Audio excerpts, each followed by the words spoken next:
ಕುಡಿದ ಅಮಲಿನಲ್ಲಿ ಕಾರು ಚಾಲನೆ ಮಾಡಿಕೊಂಡು ಬಂದು ರಸ್ತೆ ಬದಿಯಲ್ಲಿದ್ದ ಗಂಡ ಹೆಂಡತಿಗೆ ಡಿಕ್ಕಿ ಹೊಡೆದು ನಂತರ ರಸ್ತೆ ಬದಿಯಲ್ಲಿ ನಿಲ್ಲಿಸಿದ ಕಾರಿಗೆ ಡಿಕ್ಕಿ ಹೊಡೆದು ತದನಂತರ 2 ದ್ವಿಚಕ್ರ ವಾಹನಗಳಿಗೆ ಡಿಕ್ಕಿ ಹೊಡೆದು ನಂತರ ಅಂಗಡಿಯೊಂದಕ್ಕೆ ನುಗ್ಗಿದ್ದು 4 ಜನರಿಗೆ ಸಣ್ಣ ಪುಟ್ಟ ಗಾಯವಾಗಿ ಇಬ್ಬರಿಗೆ ಕಾಲು ಮುರಿದು ಸ್ಥಿತಿ ಗಂಭೀರವಾಗಿರುವ ಘಟನೆ ಚಿಂತಾಮಣಿ ನಗರದ ಸರ್ಕಾರಿ ಆಸ್ಪತ್ರೆ ಮುಂಭಾಗದಲ್ಲಿ ಮಂಗಳವಾರ ರಾತ್ರಿ ನಡೆದಿದೆ.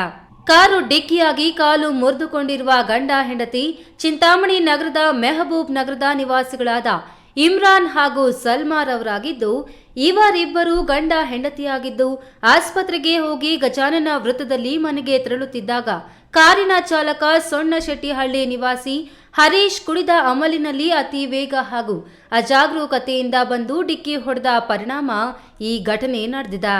ಘಟನೆಯಲ್ಲಿ ಗಂಭೀರವಾಗಿ ಗಾಯಗೊಂಡಿರುವ ಇಮ್ರಾನ್ ಹಾಗೂ ಸಲ್ಮಾರ್ ಅವರನ್ನು ಹೆಚ್ಚಿನ ಚಿಕಿತ್ಸೆಗಾಗಿ ಬೆಂಗಳೂರಿನ ವಿಕ್ಟೋರಿಯಾ ಆಸ್ಪತ್ರೆಗೆ ರವಾನಿಸಲಾಗಿದೆ.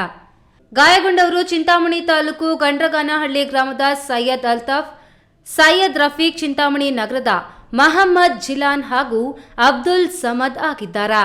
ಇನ್ನು ಕುಡಿದ ಅಮಲಿನಲ್ಲಿ ಕಾರು ಚಾಲನೆ ಮಾಡಿಕೊಂಡು ಬಂದು ಘಟನೆಗೆ ಕಾರಣರಾದ ಕಾರು ಚಾಲಕ ಹರೀಶ್ ಹಾಗೂ ಕಾರಿನಲ್ಲಿದ್ದ ಶಂಕರ್ ಎಂಬುವವರಿಗೆ ಸ್ಥಳೀಯರು ಗೂಸ ನೀಡಿ ಚಿಂತಾಮಣಿ ನಗರ ಠಾಣೆಯ ಪೊಲೀಸರಿಗೆ ಒಪ್ಪಿಸಿದ್ದಾರೆ.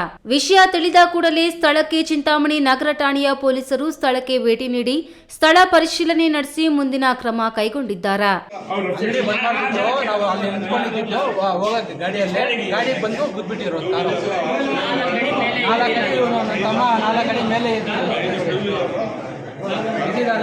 ನಾನು ಶಟರ್ ಮೇಲೆ ಬಂದಿದ್ದೀನಿ. ಅವರು ಅಂಗಡಿ ಹತ್ರ ಇದ್ರ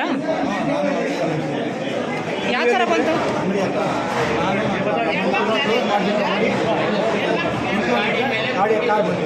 ಕಾರ್ ಯಾವ ಕಡೆಯಿಂದ? ಗಜನಾಥ್ ಸರ್ಕಲಿಂದ ಬಂದಿದ್ದು. ಗಜನಾಥ್ ಸರ್ಕಲಲ್ಲಿ ಇಬ್ಬರಿಗೆ ಮೂವರಿಗೆ ಗಾಯ ಬಿದ್ದಿದೆ, ಇಬ್ಬರಿಗೆ ಕಾಲು ಹೊರಟೋಗಿದೆ. ಇವರು ಕಾರಲ್ಲಿ ಇದ್ದಿದ್ದು, ಇವ್ರಿಗೂ ಬಿದ್ದಿದೆ ಏಟು. ನಾವು ಅಂಗಡಿ ಬಂದ್ ಮಾಡಿಬಿಟ್ಟು ನಿಂತ್ಕೊಂಡಿರುವಾಗ ಬಂದು ಹೊಡಿತಿದ್ದಾರೆ. ಬಿ ದೇವಪ್ಪ, ಈ ನ್ಯೂಸ್ ಟಿವಿ, ಚಿಂತಾಮಣಿ.